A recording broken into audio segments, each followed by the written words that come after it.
your favorite trainer with a belt buckle. Today we're going to give you a sneak peek into our advanced programming class that can get anyone to pass the CSCS. This is the Director of Sports Performance, Rabena. He is a badass. Check out this call. Let us know what you think. Comment, like, subscribe. If you want to take your programming to the next level, if you want to pass the CSCS, make sure to check out our website, showupfitness.com. Have a great day. Grateful that Tony was able to connect us. Yeah, Tony's the man. Yeah, he is. And so why don't you tell us a little bit more about you, Rob, and what you're currently doing, and then we'll get into how you specialize and how we can help some of our students. So mine, I guess I'll start from the beginning. So I did, undergrad in exercise science, did a bunch of internships at like a college, did some internships doing personal training, internships doing group training. And then I went to grad school. When I did grad school, I did a master's thesis, which was recently published about a year ago on effects of interval training and long distance running on pitching performance. Had GA positions there, training baseball and softball, and then interned at Cressy Performance, where it was a lot of baseball players. So that's kind of where I started to develop a niche in, kind of overhead athlete and baseball training, was kind of through that time period. And, did all that, came back, left Cressy, came back to the Philly area, had a couple part-time jobs, one at a college and one just like at an ice rink. And then I started at, used to be called Maple Zone Sports Institute, which is now Ascent, about 7-8 years ago, where I'm the Director of Sports Performance. And here it's pretty much a baseball academy. So we have like an indoor field. We have, we do a lot of pitching and hitting and, player development from all levels of players to the youth ages to professional. So, we do see probably 85-90% baseball players, and I'm in charge of all the strength and conditioning components of that. And, obviously we have physical therapists that we have as well.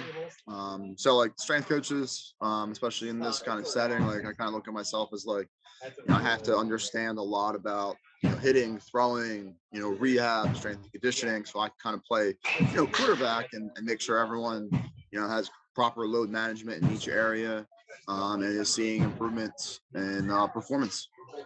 So that's kind of what I do. And, our setting is semi-private training with customized programming. So, if an athlete was to come in, they would go through an evaluation with myself, our hitting and pitching coordinator, understand a baseline of where they're at in all areas. And we design customized programs in each area, and they train in a semi-private kind of small group setting. And, we kind of pride ourselves on, getting people better in our culture and, making sure people are having a good time while, getting better. I love the business side of stuff. I'm always fascinated that I see, what's working. And I know that's what Eric and Tony did in Massachusetts and then in Florida. And so you just find that model to be the best because of, their athletes are trying to get to that next level, and, the private aspect's a little more challenging. Yeah, it's definitely, I would say, not a common model. I think some top facilities are doing it, but like, especially in my area, like everyone just does group training, or they do one-on-one training or lessons or individual stuff. So, the semi-private with customized programs, I wouldn't say like separates us a little bit, but it definitely makes us unique in our area, kind of Northeast area where, players are, don't need like one-on-one attention, but they like the clubhouse kind of culture, working with others type feel. So it, allows everyone to like kind of have a good time, but at the same time, like they have exactly what they need and what they want. Yeah, I like that. How many people? How big is that spot? It looks. I'm sure it's freaking huge. It's pretty big. Yeah, I mean, I'll kind of like give you a quick little.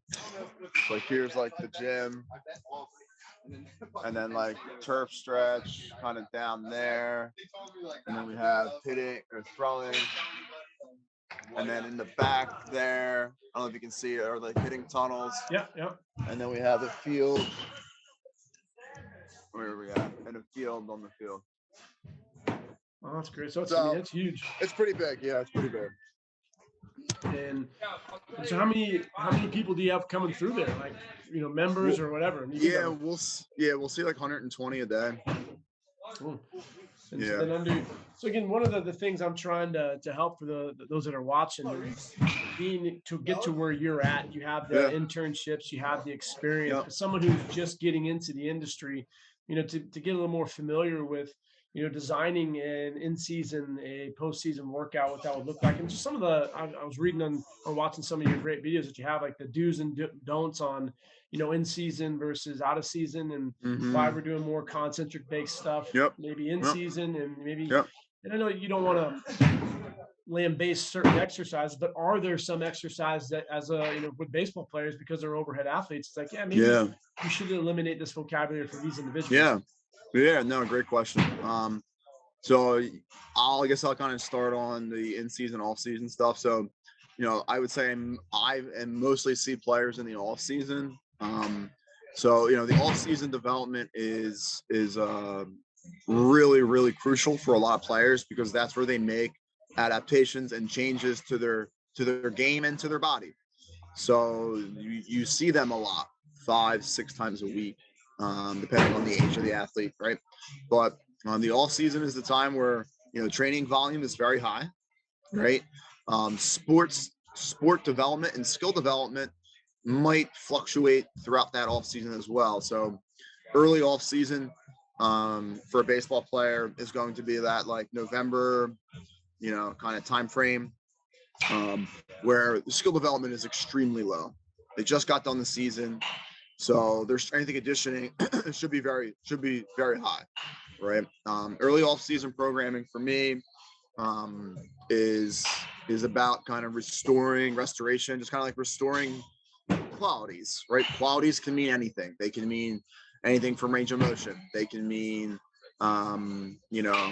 strength, endurance, aerobic qualities. Um, if their power is down, that's okay. We have lots of time to develop that. That's probably the only quality where I won't hit, the first month or two. Just because like most baseball players at the high school, college, and professional are pretty much playing games from February, February, March to August, September. So they play lots of baseball through those months. So when you play baseball, there's lots of research on this that shows that you lose shoulder internal rotation, lead leg hip internal rotation. You just like lose qualities. You gain external rotation in the throwing arm or layback to help you throw the ball harder.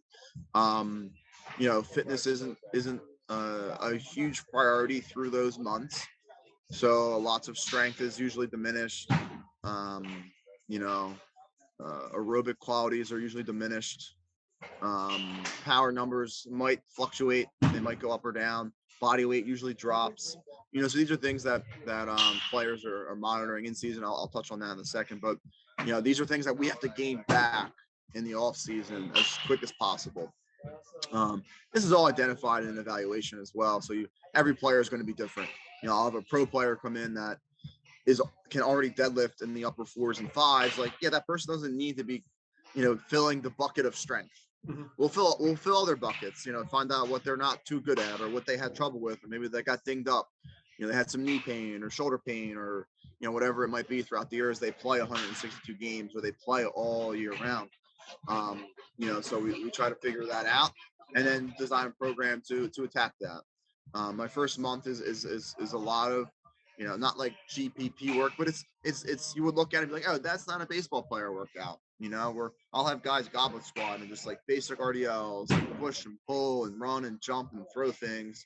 And then just try to gain back those qualities. And as you progress through the off season, the next month is where we kind of we'll target a lot of strength development if they need it.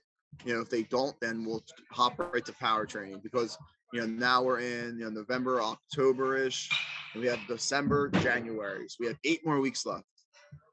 So maybe one block of like lots of strength, maybe strength and power.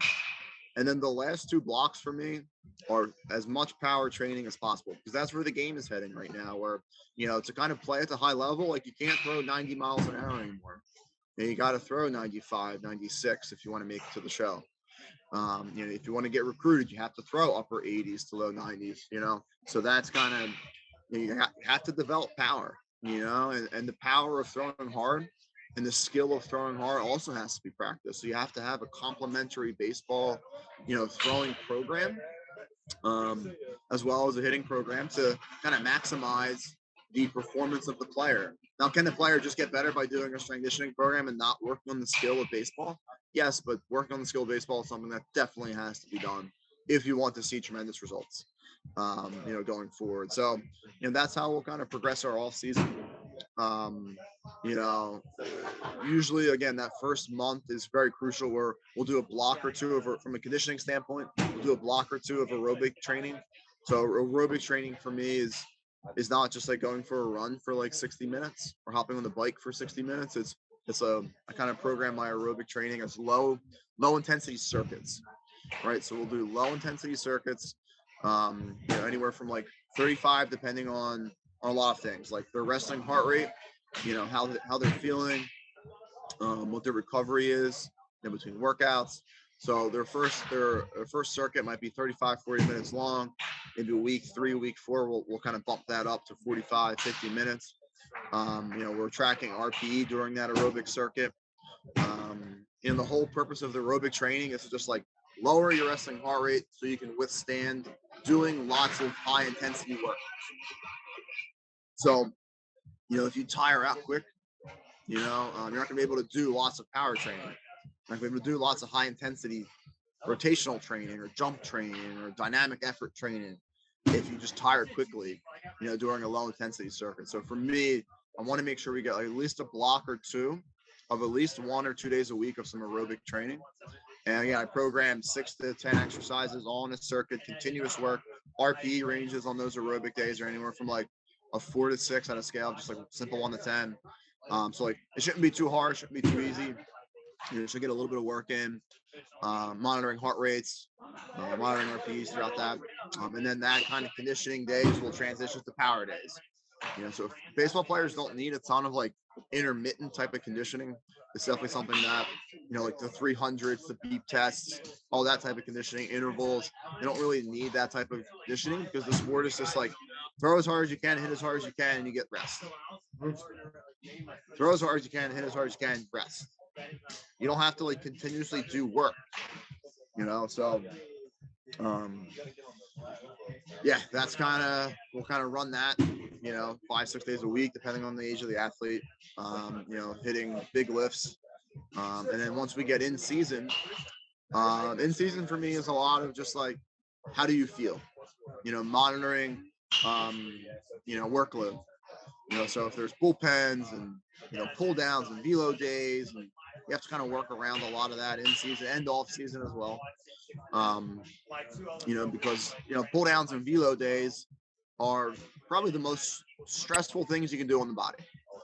We're asking the person to throw something as hard as they possibly can, anywhere from 5 to 10 times. It's very stressful on the body. So like expecting that person to come up after and hit like a heavy lower or a heavy upper lift, like just like probably isn't the right thing to do from the stress management, load management side of things. So, you have to understand like the stress that the sport is placing on the person and then manage that appropriately in the gym, specifically in season.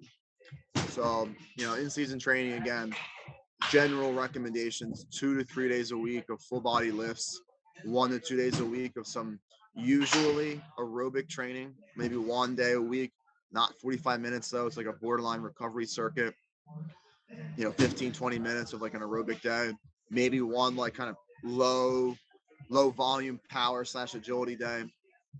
And that's really it, so, but it's a lot just like how they feel. If they're like, hey Rob, I just like, got a game tomorrow, I'm on the bump, I'm not feeling it today, like didn't sleep, had a big test. Okay, yeah, like we'll just hit a 15-minute circuit today. Like we're not going to hit our lift today. So you kind of have to like understand that it's like, hey, your in-season plan that you type could be completely thrown out the door depending on how they come in.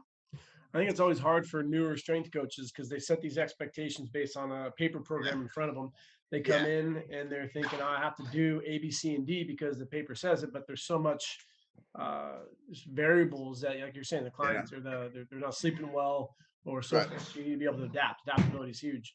Do you think if you could take me through like what you would do for one of those, you were saying out of season aerobic circuits, like you'd go Yeah, for 45 minutes, just to get an idea yeah, of what your yeah, mind exactly. goes through? Is it more of like Yeah, pattern based, or is it like you were saying something that's more power and then maybe even cardio? So I'd love to see what that would look yeah, like. exactly. So let's assume I'll kind of identify an athlete profile here. So let's get like we'll just say like a professional baseball player, 23 years old, resting heart rate of 75, limited in shoulder flexion, internal rotation, and hips are good, maybe limited in ankle dorsiflexion, right? So other than that, they move really well. Obviously, they're a professional baseball player. So, typical day for that person would maybe be like a 30-yard jog, walk back, 5 med ball slams, 15 yards bear crawls, some sort of like stationary, kind of positional breathing drill to improve shoulder internal rotation. There's lots of them. I saw some like Maybe, maybe some PRI specific drills, or yeah, do you like that? Mhm. yeah, something like that. There's lots of drills out there like that. Any drill like that is perfectly fine. Could be a shoulder car, some FRC variation. All those are fine. Something stationary to work on shoulder internal rotation, right? There's lots of exercises that we can do for that. Then maybe like jump rope for 25 hops. Hop on the assault bike for 5 calories, at a moderate pace.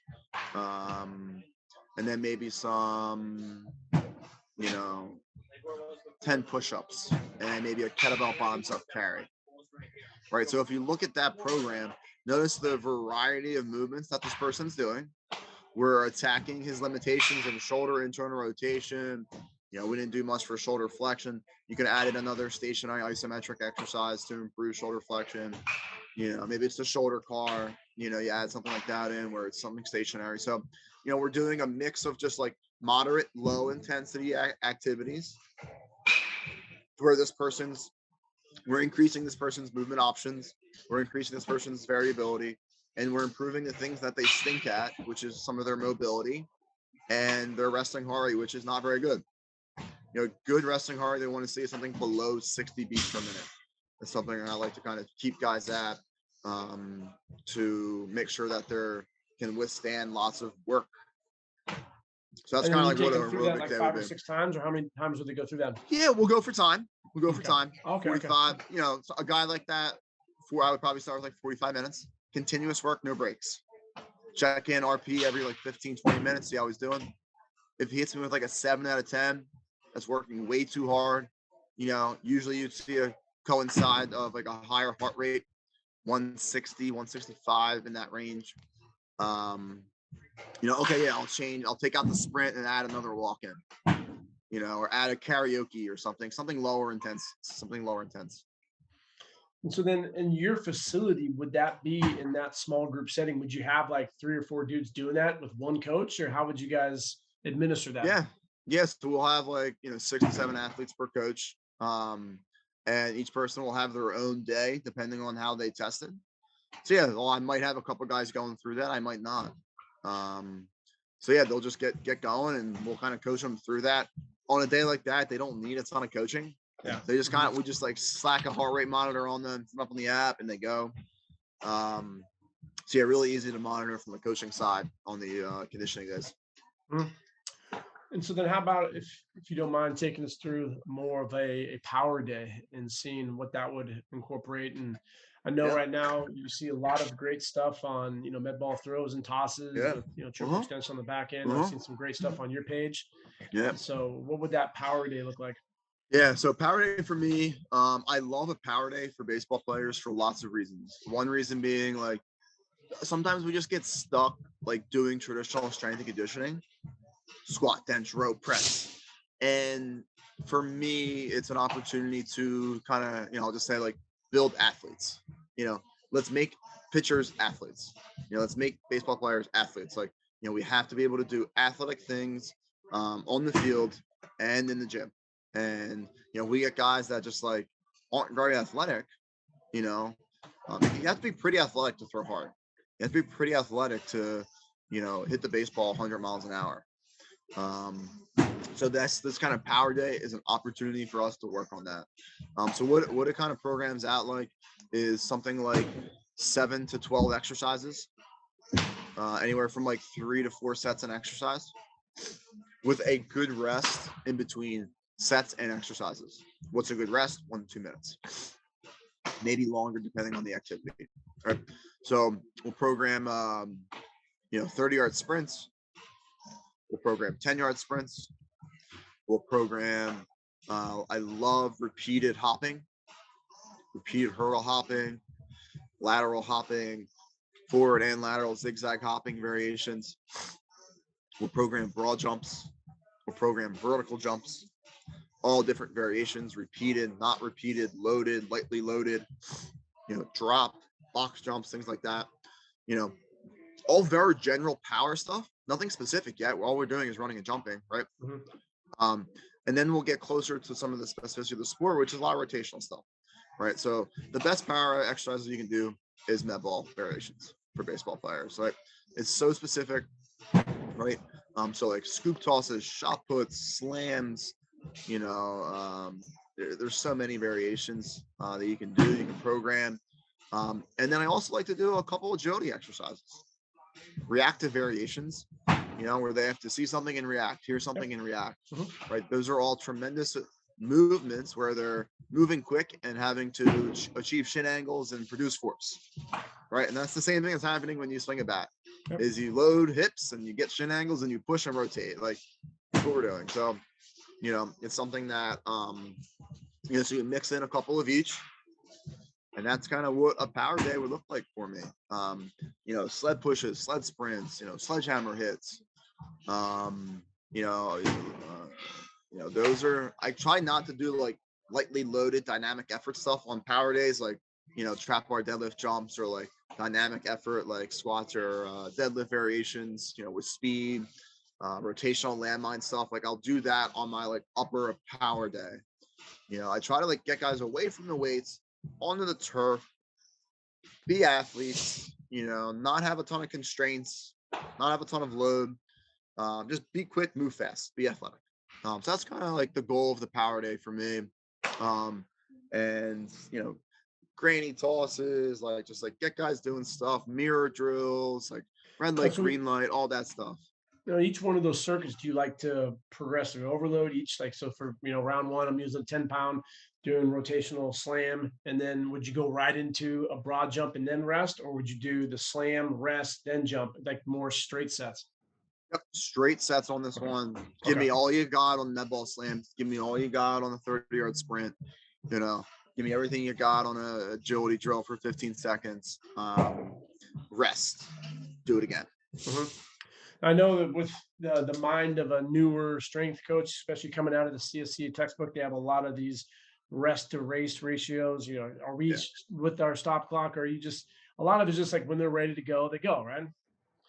Yeah. And a lot of that, and this is probably like the best tip I can give you for working with baseball players. And you might not really understand what this means. But if you train baseball players, and I think are good coaches in general, like you have to have a lot of feel. And what I mean by a lot of feel is like, you can't just like you can't like get on guys for like chatting up about their curveball. Hey guys, go hit your set. Like, no, like let them chat about their curveball. They're gonna get to their set. It's okay. Like, you don't have to yell at a guy and like get them to like rah, like run faster. Like, no, that's not like, baseball players don't respond to that. It's not the baseball player culture. Especially our culture here. So, having lots of feel and understanding, like, hey, like, guys will get their work in when they're ready to get their work in. Yeah, if they're being lazy bums and sitting on the couch for like 25 minutes, like, yeah, like, okay, that's not what I'm talking about. I'm talking about, chatting it up in between sets, and like, like it's okay for someone to rest maybe 3 minutes instead of 2. And the textbook says that I have to rest for 4. Like, doesn't matter.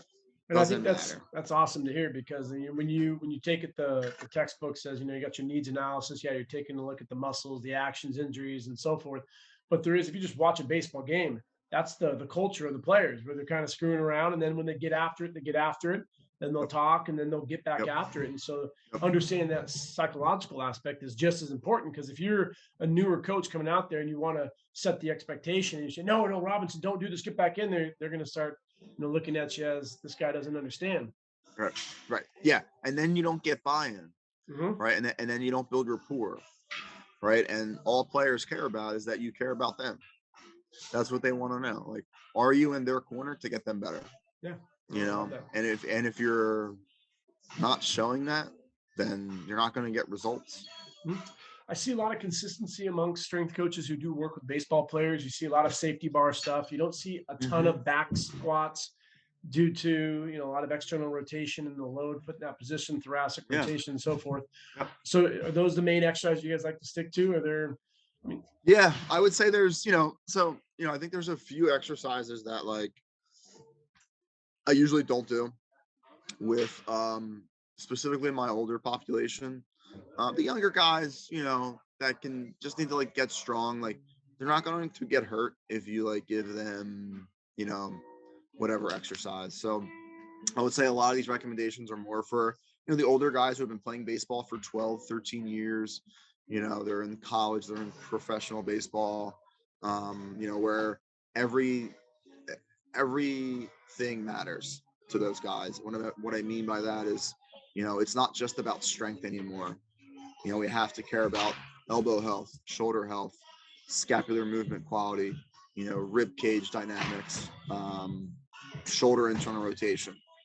That's the qualities that we need to keep and train, not lower body strength. We already have lower body strength, and we can train lower body strength lots of ways, right? So there's lots of ways to get the job done without staying constrained to a specific drill or a specific exercise, right? So we'll stick with the squatting example for now.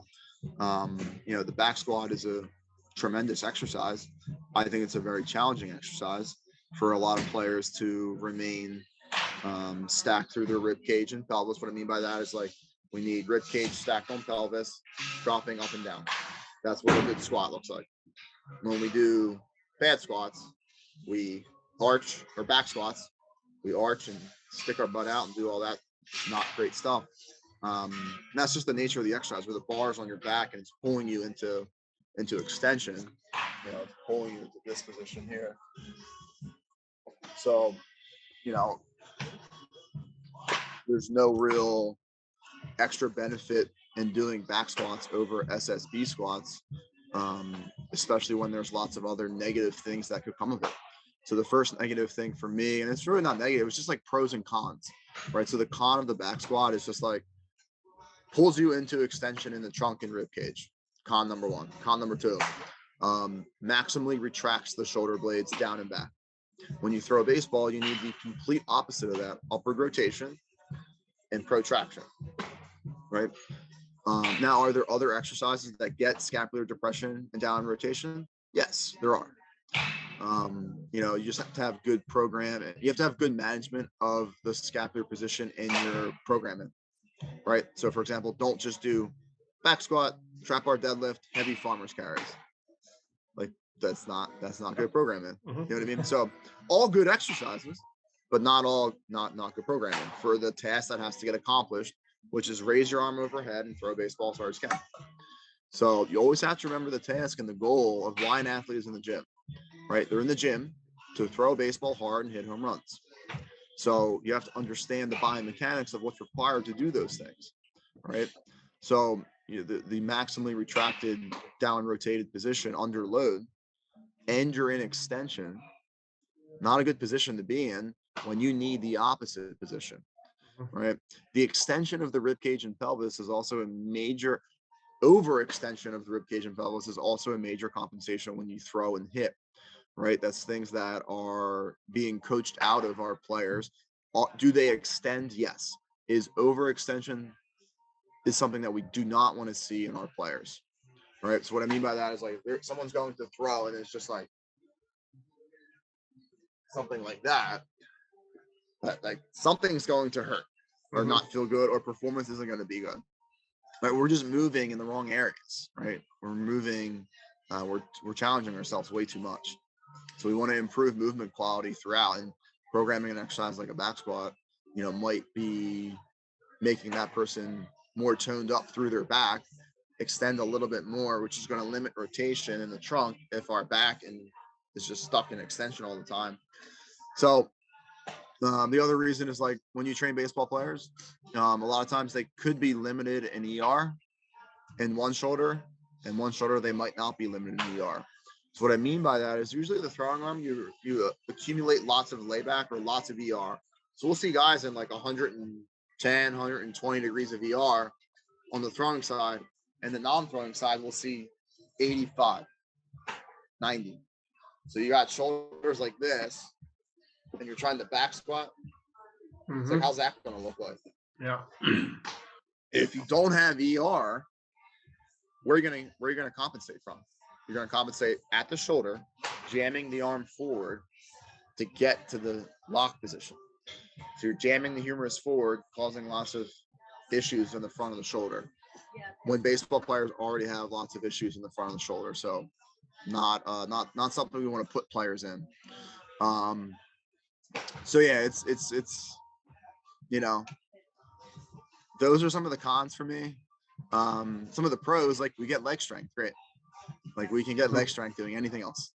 So it's just like, it's not worth it for me. I'd rather do an SSB where I eliminate all of those cons, have no issues doing any of those things, and we still get leg strength. Yep. Win-win. No, I love that, because you touched on a lot of more advanced topics for newer strength coaches where they may be getting into baseball. That's why it's so important to know 17 muscles, 17 actions around the shoulder. And so if you take a generic textbook, you're going to miss out on a lot of this stuff, which will kind of lead me into what are some of the things that you assess that or your main things that you look at. Like, you're talking about ER, IR, thoracic rotation, and so forth. Are there specific assessments that you like to do? Because I know in these textbooks, they don't do a lot of mobility stuff. It's always very blanket. What's your 5-rep bench? What's your 5-rep max? Right. Getting more into the specificity of the sport. Yeah, no, great question. So I would say I don't, and this is just really kind of about my setting, where I'm not really driven by logistics. I can kind of control logistics a lot, very easily here. And I guess the population I'm seeing, where I'm not guaranteed to have someone for 4 years, like in a college setting. So I don't do a ton of like traditional strength testing. What I do instead is do lots of mobility testing, range of motion testing. So we'll look at shoulder IR, ER, shoulder flexion, abduction, adduction, rib cage kind of angle, infrasternal angle. We'll do hip IR, ER, abduction, adduction drop test, ankle dorsiflexion. Those are some of my like passive tests that we'll do on the table. Again, a lot of this stuff is not taught in school, and I would not expect anyone to know any of this out of school or in a textbook. This is all stuff you either learn, like you go learn from a physical therapist, or you come learn from a strength coach who is knowledgeable in table testing, which is probably like 10% of strength coaches, I would say. And then I like to do the FMS as well, so that kind of gives me like a picture of like their active range of motion. Are they able to achieve good shoulder range of motion actively, hip range of motion actively? Can they squat? Can they lunge? Great. And then I'll do some performance testing as well. So I get my like 10-yard, 20-yard agility test, 5-10-5, broad invert. And then I just put them through a little bit of a workout. So I'll do a push, a pull, a squat, a lunge, and a hinge. Do those things. Just kind of see how they move with weight. I don't need a lot of weight to see how they move with weight. Gives me a good picture of what they're able to do. And from that picture, I have like their fitness qualities, their joint range of motion, and their performance. And now I can say, okay, which area do we need to spend lots of time on? What are their goals? Why are they here? How was their baseball training? What else did they see? So, I take all that information and write a very detailed, customized workout program to, reach their goals. Their goals could be like throw harder, run faster, get bigger, get stronger. And these are the goals of baseball players. And, it's my goal to identify like, what's their, lowest hanging fruit, or what's their thing that they need to work on. Sometimes it's their goal, sometimes it's not. So, we just put a plan together and train hard.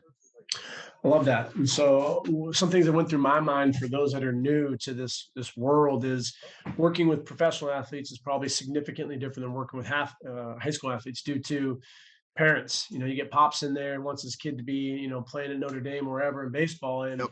we're talking about the lowest hanging fruit, but dad doesn't really care, or dad maybe even, come home and say like, okay, you're wrong, I'm right, or I heard this on Instagram. So how do you deal with some of those more difficult situations? Yeah. What you're going to learn in a textbook? Yeah. Dealing with parents is very interesting. Obviously in this setting, you have to have tremendous customer service. So I pride ourselves on, having good customer service. So you have to, educate a little bit at the same time as having good customer service. You have to, just come across as being nice, but also like, hey, like, from my experience or what I'm seeing, because he tested this way, I think this, and it's just basic science. Like, hey, we tested this, to get better at this, we need to do X. His shoulder flexion is not good. That's why his throwing is not good. So we're going to do this. Oh, it makes sense. Okay. Mhm.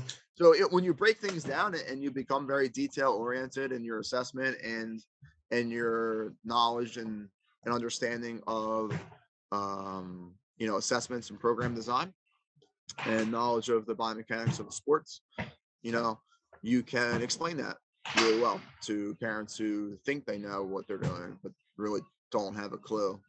So I'm not saying like come across as like being kind of smart aleck, but like you do just have to like understand what you're talking about and be able to dumb it down and explain it to a parent while still having good customer service at the same time. Yeah. Mhm.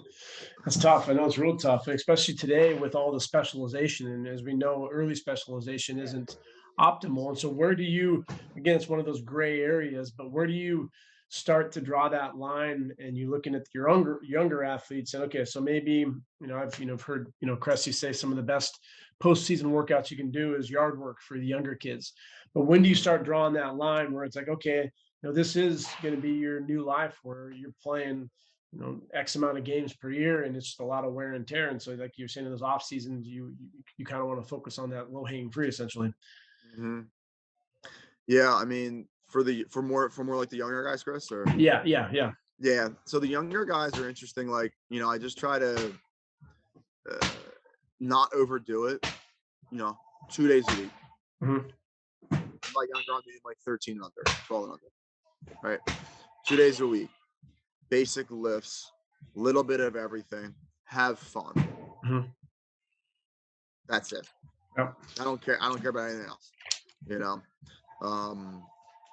And I want to instill like a joy of liking exercise. That's important to me. I don't want like a 13-year-old to like leave here and being like, oh, like I don't like exercise. And I'm like, no, like that's not what this is. We want this to be like, we want to create lifelong exercise habits for people, so that when their baseball career is over, when they don't want to play baseball, they don't want to play sports, they still like to exercise because they went to some random gym in Philly and had a great time doing it. Mm-hmm. So that's kind of like what I want, people to leave here when they're done exercising. It's just like, hey, like I learned how to exercise properly and had a good time doing it. And I'm going to take those qualities with me going forward. And so overall, this has been awesome. You've been given some great advice. I really appreciate your time. I just wanted to end off on something you mentioned earlier, kind of stuck out of me because we are an internship program. And so for the newer coaches that are getting into this realm, we hear people say, find your niche, but where would you direct that newer strength coach that maybe wants to dabble with baseball, but maybe they're thinking maybe basketball, football?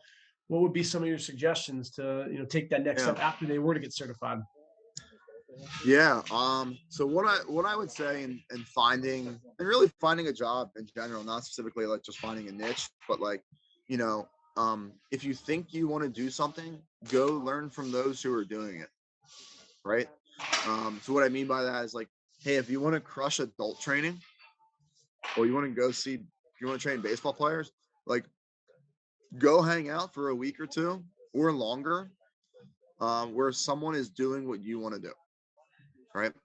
You want to surround yourself with others in an area where you want to spend time in, right?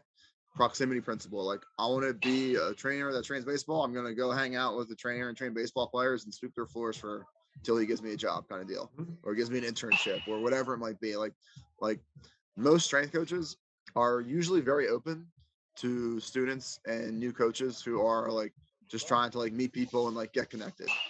So everyone's going to like welcome you with open arms.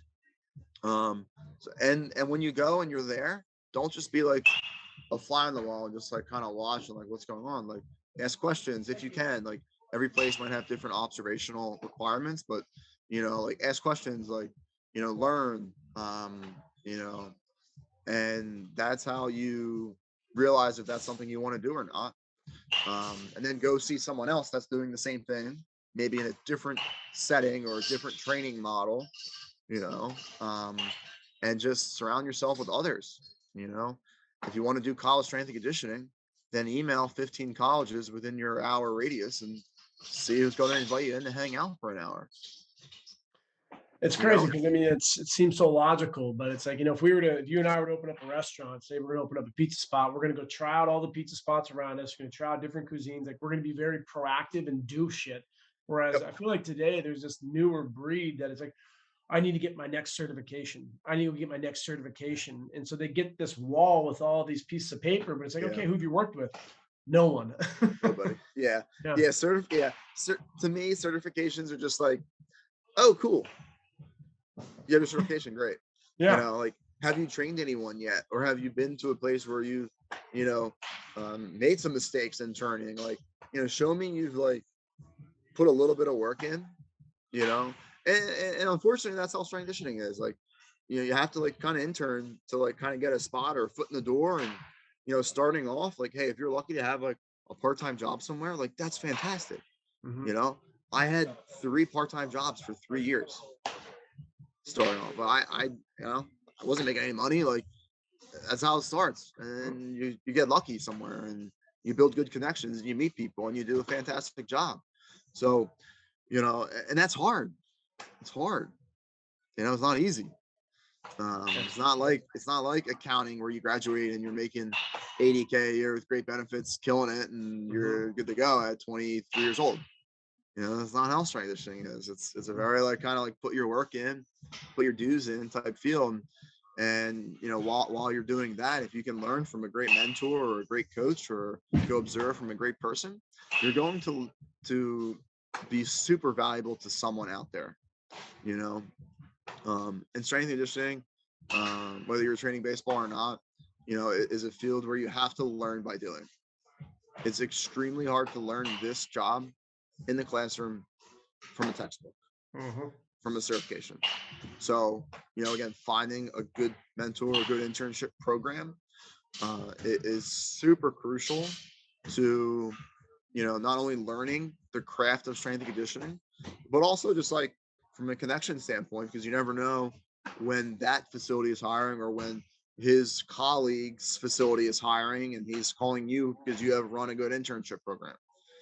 So there's lots of benefits to kind of finding that good place, that good mentor, whether it's in baseball or not, to kind of get that job, because there's lots of jobs in baseball. You just have to be willing to travel if you want to. You could go work for professional teams. You could go work at some random college across the country. Lots of baseball academies across the area and across the country. That would love to add strength and conditioning to what they're doing if they don't have it already.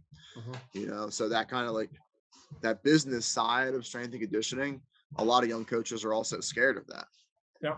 Oh, I don't know how to sell. I don't know how to ask people for money.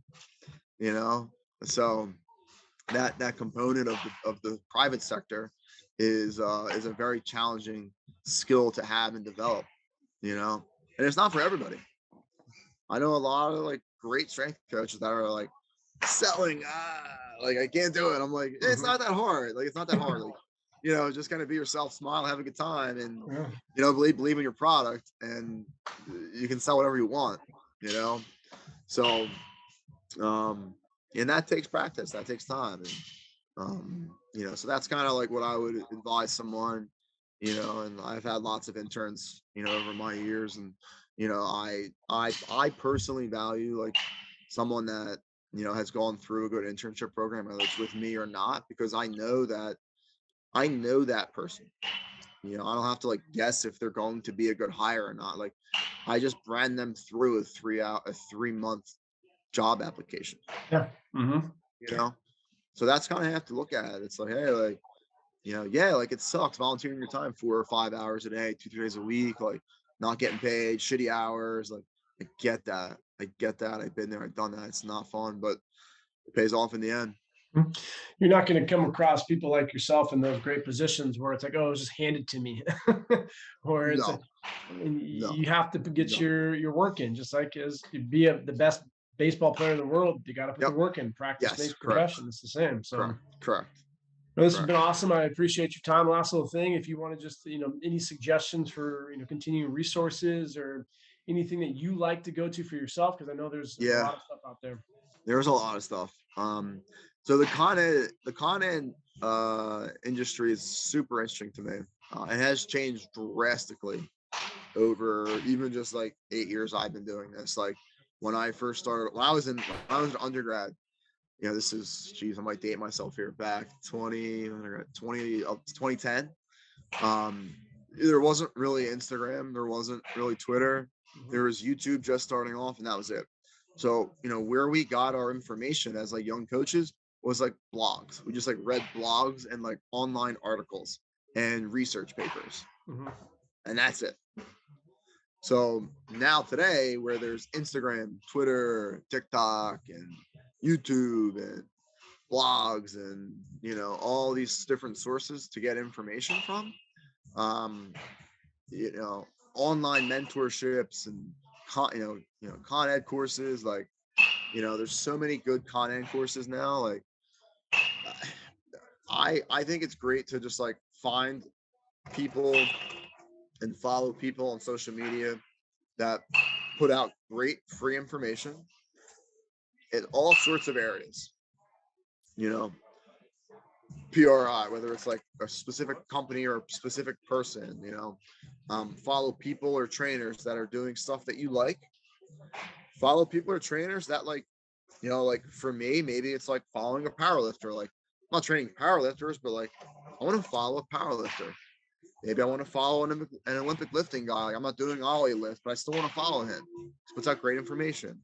I want to follow a basketball trainer. I want to follow a registered dietitian. I want to follow a PhD researcher.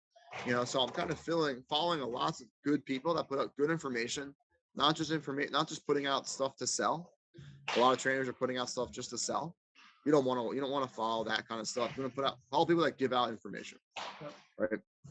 And then also take in-person classes, especially for me. Like I'm a very like I need to like learn by doing and like try stuff and like see stuff done. So just like someone explaining to me something, sometimes I'm just like, I so being able to be in person, ask questions, digest something, communicate with like a staff member, like, hey, like what was that again? Or like, so like take in-person classes. NSCA has great classes, Perform Better has great, conferences, 1 day, 3 day type stuff. All those are very general with lots of great people there. So I recommend starting off with like more general con ed stuff, and then like narrowing down like, okay, I'm going to take my 8 PRI courses. I'm going to take my FRC course. I'm going to take a random, whatever this person's mentorship or, and then you kind of get to your specialty or niche depending on where you end up at. So, that's kind of what I recommend. And there's a lot of fake people out there that aren't actually training people. They post 3 times a day on Instagram, and they might train like 3 or 4 clients a day. Like that's probably not the person you want to follow, because they're not actually training real life people where they're seeing hundreds of kids a day. Like, I want to follow the person that's training people all day, because that's what I'm doing. I'm training people all day. I don't want to train the coach that's just trying to build an online business who's, training 3 or 4 people a day. No offense to people that do that. I'm all for people making money, but like that's not the person I'm just going to get information from. So I, I always tell people, Tony's always been great. He says, if you're ever in the area, come stop on by. He says, bring me some donuts. What do you like? If someone were to be in your area at Ascent Athlete, what's something you like they could bring you? yeah, I I'm a don't know if you whiskey ever guy personally, so whiskey. Well, this might sound very Philly of me, but uh, anything from Wawa would be great. okay. I like that. It's good to know. Wawa is Yeah. just like a local convenience store, like Philly area thing. They just have like good food, easy stuff. So no, I like it. I'm pretty easy. Like anything is good. I'm not a big drinker. Like that's You you're know, smart. You're smart, but it's that anything food wise personalization. is There you go. anything Food stuff. food, soft pretzel, pizza, all that stuff, Love it. all good All right. stuff. But yeah, my door is always open. Like, with no secrets here. If anyone wants to come in, hang out, like, any questions. I know today was kind of just like very general, but like, Mhm. there's a lot of, specific things that we can really kind of dive into. We talked a lot of Yeah. conditioning today. We talked the back squat. Same conversation can be had for the bench press and ollie lifts and all that type of like. I heard pitchers shouldn't do this and that. Like, there's lots of like unknowns with baseball players and overhead athletes. So, if I can provide any clarity for anyone, I'd be more than happy to, provide my opinions and thoughts just kind of based on my experience and kind of go from there. Appreciate it, Rob. This has been great. Learned a lot, and keep on kicking ass in the industry. Thank you for everything that you do, Great, and we'll definitely be in contact because this was great, great, and I know there'll be a lot of opportunities to continue on with providing for people the different avenues and doors they can get into. So great. Awesome. Thanks, Chris. Thanks for having me.